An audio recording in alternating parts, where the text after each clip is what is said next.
Hey guys, Mark here, Animus Empire. This week we're talking about negative thoughts, a topic that every psychologist who promotes themselves on YouTube talks about, and a topic they all get wrong, like meditation last week.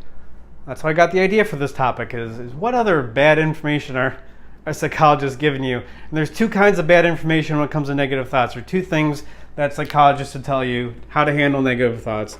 The first thing they'll do is to say to ignore it. Oh, you have a negative thought? Oh, it's no big deal. Just notice as it comes in and watch it leave. There's no deeper meaning to the negative thought. And the second thing that psychologists will say is to change it.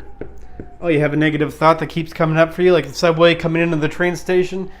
You want to jump in front of the subway for some reason? Well, just change it. Instead of I want to jump in front of the subway and kill myself, think of fuzzy bunnies or whatever it is they happen to tell you. And these seem like different admonishments, right? They seem like two different things. Ignore the thought, change the thought, but they're both based on the same flawed premise, which is that there's no real cause of these negative thoughts. But there is a cause of negative thoughts. Think of a thought, negative or otherwise, like the screen you're watching this on. What if there was a problem with the screen? You clicked on the start menu, whatever it is, and the start menu didn't pop up.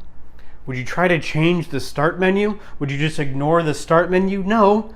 You'd look at the deeper cause. You look at somewhere in the software or hardware. What you would do is you would relate. You would relate with the negative thought in a different way by recognizing that there is a deeper cause to the negative thought. Relate with that deeper cause, and the negative thought, it will take care of itself. A great movie that demonstrates how important it is to relate with negative thoughts. The movie demonstrates everything you need to know. Of course, I'm talking about Rocky IV. Ivan Drago, played by... I forget.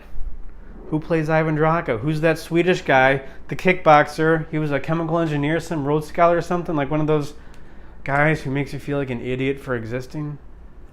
Well, I forget who played Ivan Drago. Well, this is going to bother me. But anyways, Ivan Drago, he represents a negative thought.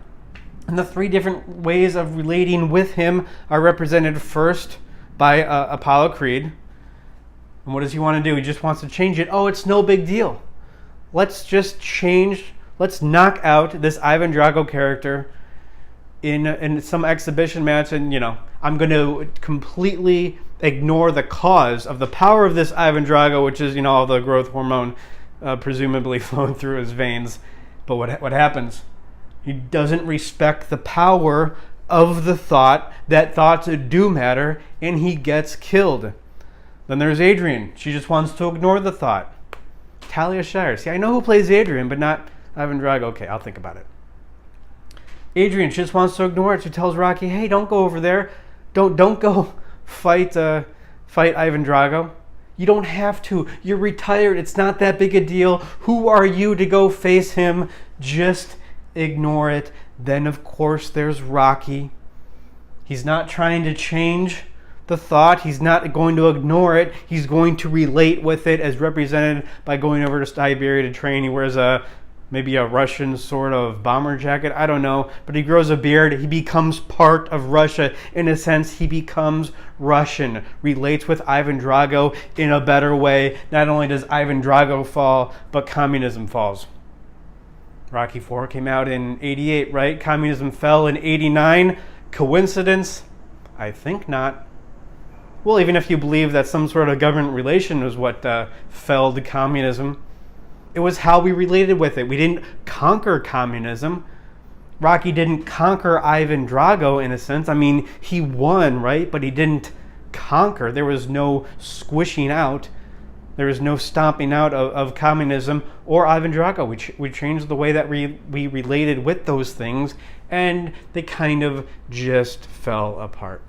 We recognized there was a cause, just like Rocky recognized there was a cause to the toughness of Ivan Drago. He incorporated that toughness into him by climbing up that mountain and lifting what was that? It's like some sort of rickshaw, doing shoulder presses with a rickshaw. He incorporated that toughness and he changed it. Of course, the cause of the negative thought is something in our unconscious. So it's our job to decode what's going on. I mean, let's look at common and negative thoughts here. The first one, suicidal. Some sort of suicidal thought, like the aforementioned jumping in front of the subway car. Now, is the suicidal thought really telling you to kill yourself? Well, yes and no. I mean, yes, it is telling you to kill yourself. And maybe it is right that the world would be better off without you. At least a part of you. Usually what a suicidal thought is, hey, there is a part of you that needs to die, a little boy, a little girl part of you that is holding you back, that you're holding on to for some secondary emotional payoff like we talked about. What is this telling you? What emotion do you need to relate with in a better way? Latent anxiety, latent sadness. Latent anxiety, of course, is I can't, but I have to. The latent sadness, is there's a need out there that I need, but I can't get met. And the signal of it is the suicidal thought. Also, there's panic. Something that everybody experiences to some extent. Maybe not a full-blown panic attack, but at least a wave of panic, a little hit of panic. What's that? That's your anxiety, latent anxiety down on the surface, coming up for you. Becoming aware, maybe something in the environment triggers it. If you're claustrophobic, you're in a tight space in a cave or a submarine somewhere, and you get this panic. Of course, you're not claustrophobic because of the cave or the subway or the submarine. Did I say subway? Well, some sort of something, some underground, whatever it happens to be, or in an airplane. You're not claustrophobic because of that, but because you feel claustrophobic in your life. What threats do you need to confront? That is what the panic attack is telling you. It is a beautiful thing. Does it feel like you're going to die? Of course it does. Did Rocky face death when he went over to fight Ivan Drago? Guy whose name I still forget. Swedish guy, spike hair. I'll maybe come back to it next week. Of course he felt like he was going to die. To manage this stuff, you need to feel like you're going to die. So you sit there and accept whatever the panic attack is trying to tell you and go, what is this information? What do I need to do with this information? How do I relate with the emotions that cause the negative thought in a better way? Or how do we relate with them so the negative thought takes care of itself? And of course, who hasn't had one of these? Homicidal thought. Every new mom thinks about killing their baby. Does that mean you really need to kill your baby? No, but it's some sort of reflection of what's going on in your unconscious. Probably don't need to go all Casey Anthony, but maybe you need a break. Maybe you need dinner with somebody. Maybe you need to spend time around people your own age. How do we decode our unconscious to tell us what it is we need to do? That is the challenge of negative thoughts. And I guess in a sense, these first two recommendations, they're right, sort of. I mean, they're right accidentally. Do we really ignore the thought? Well, we don't fully ignore the thought, but we ignore what the thought is telling us to do, perhaps, if it's not telling us to do something helpful.